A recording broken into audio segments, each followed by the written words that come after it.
Hello everyone, welcome to Jim's Orbit. I am Ashutosh Dutt Mishra and in this video session we are going to continue our discussion on the topic reported speech. तो पिछले video में जो है वो हमने narration के basics को बहुत अच्छे तरीके से समझ लिया था। रिपोर्टेड स्पीच क्या होता है, रिपोर्टिंग वर्ब क्या होता है, ये सारी चीजें हम समझ चुके थे, as well as the basic rule for transformation from direct to indirect speech. तो जो जनरल स्टेटमेंट होते थे, जो सेंटेंसेस होते थे, उनको हम डायरेक्ट से इनडायरेक्ट में कैसे चेंज करते हैं, ये सारी चीज़ें हम समझ चुके थे।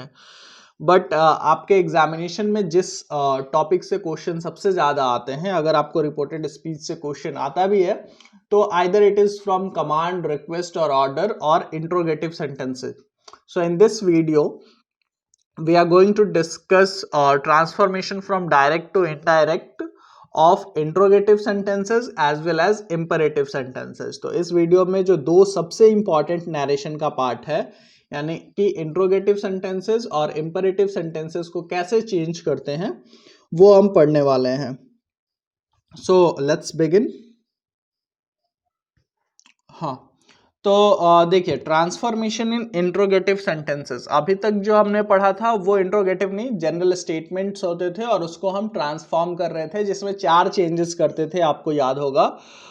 डेट इज कौन कौन से चेंजेस? कॉमा, इन्वर्टेड कॉमा हटा करके डैट लगा देते थे। सेकंड चेंज आपका प्रोनाउन चेंज होता था, and the rule was son by 1 2 3, means first person according to the subject, second person according to the object, and if there is third person there will be no change। उसी तरीके से tense में change करते थे, और tense के change भी मैंने आपको समझाए थे। फिर आपका एडवर्ब भी चेंज होता था, उसकी एक पूरी लिस्ट थी। तो वो सारे बेसिक रूल जो है वो इंट्रोगेटिव में भी अप्लाई होंगे, बस अब तक कुछ चेंजेस हो जाते हैं, जैसे कॉमा, इन्वर्टेड कॉमा की जगह डैट नहीं यूज होता है। तो वो क्या चेंज होते हैं वो हम देखते हैं।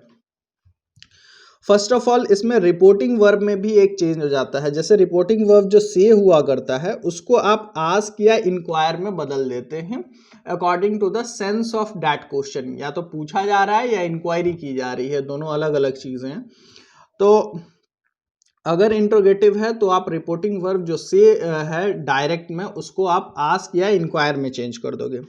दूसरा, ये बहुत इंपॉर्टेंट चीज़ें ध्यान रखने वाली, जैसे ही आप इनडायरेक्ट स्ट्रक्चर इस्तेमाल करते हो उसमें क्वेश्चन मार्क का इस्तेमाल नहीं होता है। जैसे ही आप इनडायरेक्ट स्ट्रक्चर इस्तेमाल करेंगे तो आप क्वेश्चन मार्क का इस्तेमाल नहीं करोगे। इट सिंपली मीन्स कि इनडायरेक्ट में आप जनरल स्टेटमेंट की तरह उसको लिखेंगे, यानी कि सब्जेक्ट, वर्ब और ऑब्जेक्ट का जो बेसिक स्ट्रक्चर है सेंटेंस का, उसको फॉलो करेंगे आप। ठीक है, तो दो चीजें बहुत ध्यान रख लीजिए। सबसे पहले तो रिपोर्टिंग वर्ब जो कि से है, उसको आप चेंज करेंगे आस्क या इंक्वायर में। एग्जाम्पल से समझेंगे हम लोग ज्यादा अच्छे से। दूसरा जो है वो इंट्रोगेटिव स्ट्रक्चर को आप, अगर डायरेक्ट में इंट्रोगेटिव स्ट्रक्चर है तो उसको आप अफर्मेटिव स्ट्रक्चर या जनरल स्टेटमेंट में चेंज कर देंगे, यानी कि सब्जेक्ट, वर्ब, ऑब्जेक्ट वाला जो बेसिक स्ट्रक्चर होता है उसमें आप चेंज कर दोगे। तीसरा चीज जो आप बहुत ध्यान रखेंगे कि अगर सेंटेंस में WH वर्ड है तो वही WH वर्ड इनडायरेक्ट में भी यूज होगा, and that WH word is used as conjunction. Means that लगाने की जरूरत नहीं है। जो WH वर्ड आपका डायरेक्ट में इस्तेमाल हुआ था, वही WH वर्ड जो है वो इनडायरेक्ट में इस्तेमाल होगा। बस अर्थ चेंज क्या आ जाएगा कि वही इनडायरेक्ट में वो डैट की जगह इस्तेमाल होगा। जैसे कंजंक्शन हम लोग that in comma, inverted comma हटा करके क्या करते थे? डैट लगा देते थे। तो उस डैट की जगह अब ये WH वर्ड इस्तेमाल होंगे। WH वर्ड रेफर्स टू ये जो क्वेश्चन वर्ड्स हैं, who, when, where, how, why, ये जो WH वर्ड है यही अब कंजंक्शन की तरह इस्तेमाल होंगे। And last and most important thing, अगर क्वेश्चन यस नो वाला क्वेश्चन है तो जो कंजंक्शन आप इस्तेमाल करेंगे वो होगा इफ और वेदर। ठीक है, इफ या वेदर में से कोई एक क्वेश्चन इस्तेमाल करेंगे। आई होप आपको इंट्रोगेटिव सेंटेंसेस में यही 4 बातें ध्यान रखनी है। कौन कौन सी? First of all, the verb से इज चेंज इनटू आस्क और inquire. Second thing, the interrogative structure in direct speech is changed into an affirmative or general statement in indirect speech, means question mark का इस्तेमाल आप indirect speech में नहीं करेंगे। Third thing, if the direct speech contains a WH word, then that WH word is used as a conjunction in indirect speech. वही WH word conjunction की तरह इस्तेमाल होगा indirect में. And fourth and most important thing, if the interrogative structure is a yes no question, then the conjunction that we use is if or whether. तो जिस conjunction का आप इस्तेमाल करोगे वो होगा if और whether. यहाँ पे दो एग्जाम्पल्स मैंने दे रखे हैं. Let us try to understand these two examples, किसमें कैसे चेंज किया गया है. देखिए, देखो डायरेक्ट में लिखा हुआ है I said to him where are you going. मैंने उनसे कहा आप कहाँ जा रहे हो. I said to him where are you going. Indirect में आपको क्या करना था, ये वाला पार्ट आपको क्या होता है आपको पता है, रिपोर्टिंग वर्ब, और इन्वर्टेड कॉमा के अंदर वाला पार्ट रिपोर्टेड स्पीच होता है. यानी रिपोर्टिंग वर्ब में आपको से अगर है, से या सेड है तो उसको आस्क या इंक्वायर में. टेंस का आप ध्यान रख सकते हो, सेड है तो आस्क करोगे या इंक्वायर. तो I said to him, simply it has been changed into I asked him. Where, इसमें WH वर्ड लगा हुआ है तो यही वेयर जो है वो कंजक्शन का काम कर दिया, और स्ट्रक्चर को अफर्मेटिव कर देना है. वेयर आर यू गोइंग, ही ये एक्स्ट्रा कहाँ से आया, बिकॉज क्योंकि किससे पूछा जा रहा है, हिम से पूछा जा रहा है. ठीक है, so where he was going. Clear. और इसमें कोई भी क्वेश्चन मार्क लगाने की जरूरत नहीं है, तो इसी स्ट्रक्चर को अफर्मेटिव स्ट्रक्चर में चेंज कर दिया गया. क्लियर. दो चीजें आपको ध्यान, रिपोर्टिंग वर्ब में सेड को आस्क किया गया, हिम का हिम रहा, जैसे ही आस्क होगा टू वगैरह के लाने की जरूरत नहीं है. आई आस्क्ड टू हिम नहीं होता, जैसे टेल टोल्ड टू हिम नहीं होता था, मैंने आपको बताया था. उसी तरीके से आस्क और इंक्वायर्ड में डायरेक्ट आप लिखते हो, उसमें टू लगाने की जरूरत नहीं है. वेयर ही वॉज गोइंग, और इसको अफर्मेटिव स्ट्रक्चर में चेंज कर देते हो. आर यू गोइंग ये पास्ट में था तो सॉरी ये प्रेजेंट में था, तो ठीक उसी फॉर्म का पास्ट हो गया, क्योंकि हमारा जो रिपोर्टिंग वर्ब है वो पास्ट में है. क्लियर. तो जो बेसिक रूल्स है वो तो आपको अप्लाई करने ही है. वेयर ही इज गोइंग नहीं होगा, ही वॉज गोइंग क्यों होगा, क्योंकि वो प्रेजेंट में है, और ये ठीक उसी फॉर्मेट में पास्ट में हो जाएगा, because the reporting verb is in past. ठीक है, तो बेसिक रूल्स भी अप्लाई करने हैं, साथ ही साथ इंट्रोगेटिव सेंटेंसेस के जो रूल्स है उसको भी अप्लाई करने हैं. I hope the first example is clear to you. दूसरा देखिए, he said to me will you go there. अब ये कैसा क्वेश्चन है, this is a yes no question. उसने मुझसे पूछा क्या तुम वहां जाओगे. So the answer would be either yes और नो, कि नहीं जाऊंगा या नहीं जाऊंगा. सो किस कंजक्शन का हम इस्तेमाल करेंगे, दैट इज इफ और whether. He asked me, said to को इसने चेंज कर दिया, asked me if I would go there. Will का पास्ट हो जाएगा, क्योंकि यहाँ पे सेड जो है वो पास्ट है, तो रिपोर्टिंग वर्ब अगर पास्ट में है तो ये भी जो है वो पास्ट में हो जाएगा, if I would go there. और जो स्ट्रक्चर है वो अफर्मेटिव स्ट्रक्चर हो गया, क्वेश्चन मार्क का इस्तेमाल नहीं होगा. इफ यू जो है वो सेकंड पर्सन है, किसके अकॉर्डिंग होता था, सेकंड पर्सन ऑब्जेक्ट के अकॉर्डिंग. यानी ऑब्जेक्ट कौन है यहाँ पे, मी है, तो मी का जगह क्या सब्जेक्ट इस्तेमाल करेंगे, आई करेंगे. तो he asked me if I would go there will be the right answer. Clear. तो नरेशन का ये इंट्रोगेटिव सेंटेंसेस के ये दो क्वेश्चन आपको बहुत क्लियर होंगे. Now we will look at, हालांकि हम और भी एग्जांपल्स करेंगे आगे इंट्रोगेटिव सेंटेंसेस के भी, बट इससे पहले the most important thing we are going to do is transformation in imperative sentences, जिसमें कि कमांड, रिक्वेस्ट और ऑर्डर, ये तीन चीज. कमांड में ऑर्डर कई बार आपका छुपा हुआ है, तो कमांड एंड रिक्वेस्ट मैंने यहाँ पे लिख रखा है. तो कमांड और रिक्वेस्ट को आप कैसे चेंज करते हो, and this is the part of your syllabus जो कि आप बहुत क्लियरली स्पेसिफाई किया हुआ है. जो क्वेश्चन आते हैं वो ज्यादातर इसी से आते हैं. तो इंपरेटिव सेंटेंसेस होता क्या है, रिपोर्टिंग वर्ब जो है वो कहीं ना उसको चेंज कर देते हो आप किसमें, commanded, order, told, allow, request, उसके सेंस के अकॉर्डिंग पे आप रिपोर्टिंग वर्ब को इन सारी चीजों में चेंज कर दोगे according to the sense of that sentence. ठीक है, एग्जाम्पल में हम समझेंगे. तो आप जो भी रिपोर्टिंग वर्ब है, जैसे सिंपली सीज अगर हो या सेड हो तो उसको कमांडेड, ऑर्डर्ड इसमें चेंज कर सकते हो, टोल्ड, अलाउड, रिक्वेस्टेड। सेड है तो से है तो commands, orders, tells, allows, request. तो according to the sense of that sentence, ठीक है, इंपेरेटिव सेंटेंस में उसका क्या मतलब निकल रहा है, वो एक ऑर्डर है, कमांड है, रिक्वेस्ट है। आमतौर पे मिलिट्री वाले सेंस में जो है वो कमांड हो जाएगा। नॉर्मल अगर कोई प्रिंसिपल किसी प्यून से कुछ कर रहा है, किसी स्टूडेंट से कुछ ऑर्डर कर रहा है, तो इट्स एन ऑर्डर। और सिंपली कुछ कहा जा रहा है तो टेल, अगर किसी को कुछ कोई रिक्वेस्ट कर रहा है, कोई अलाउ किया जा रहा है तो वो अलाउ, और कोई रिक्वेस्ट कर रहा है तो रिक्वेस्टेड। तो you have to just find out the sense of that sentence, उसको जरा सा आपको समझना होगा। तो रिपोर्टिंग वर्ब में इसमें चेंजेस आएंगे। और रिपोर्टेड स्पीच में आप क्या चेंज करोगे? So the imperative mood is changed into the infinitive mode by putting to before the verb. इसमें भी imperative sentences को infinitive mode में थोड़ा सा change कर दिया जाता है।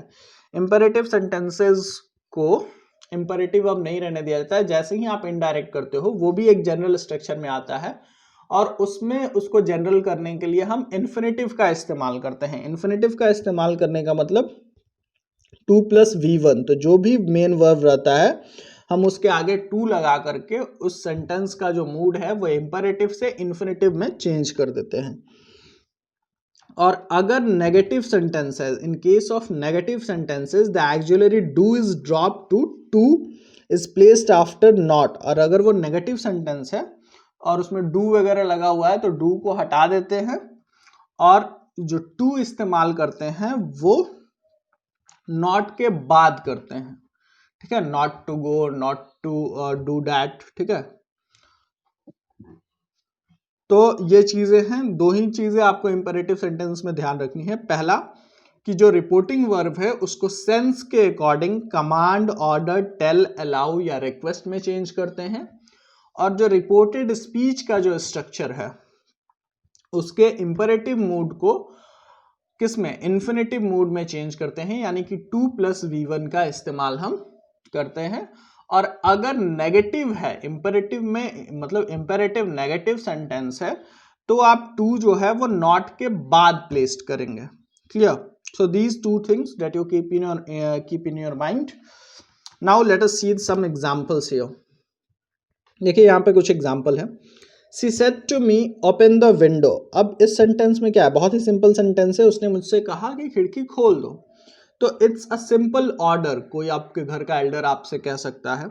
और ये क्या है, देखिए सेड जो है वो पास्ट में है, तो ये एक ऑर्डर है, इसलिए आप ऑर्डर्ड लिखेंगे। सी ऑर्डर्ड मी, इसमें भी फिर टू वगैरह लगाने की जरूरत नहीं है, मतलब रिपोर्टिंग वर्ब में।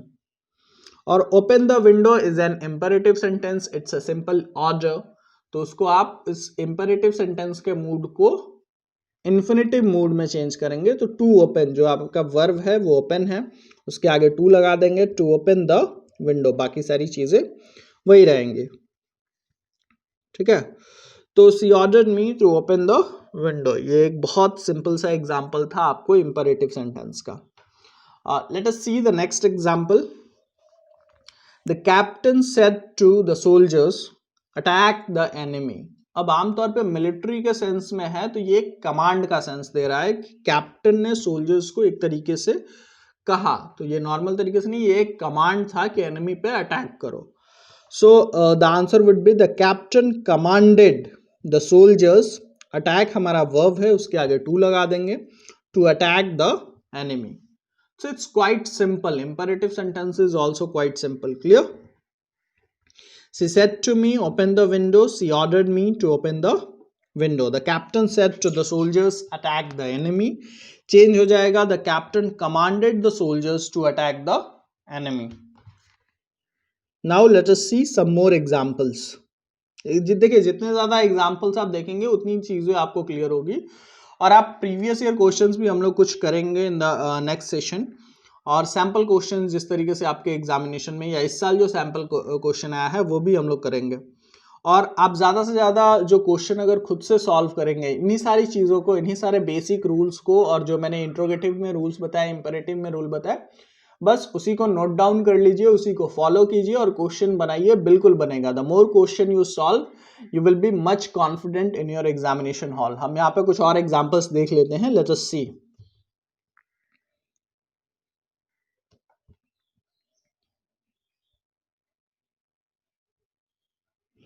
तो यहाँ पे देखिए जो कुछ एग्जांपल्स और हैं, ये मिक्स एग्जाम्पल हैं, इंट्रोगेटिव और इंपरेटिव सेंटेंसेस के मिक्स्ड एग्जाम्पल हैं। यहाँ पे देखिए, she said where is your father, उसने कहा कि तुम्हारे पिता कहाँ हैं। तो where is your, it's a kind of inquiry, ठीक है। तो सी इंक्वायर्ड, अब यहाँ पे कोई ऑब्जेक्ट है नहीं तो आपको कुछ लगाने की जरूरत नहीं है, आप यहाँ मी लगा भी सकते थे। मान लीजिए सी सेड टू मी, अगर ऐसा रहता तो सी इंक्वायर्ड मी।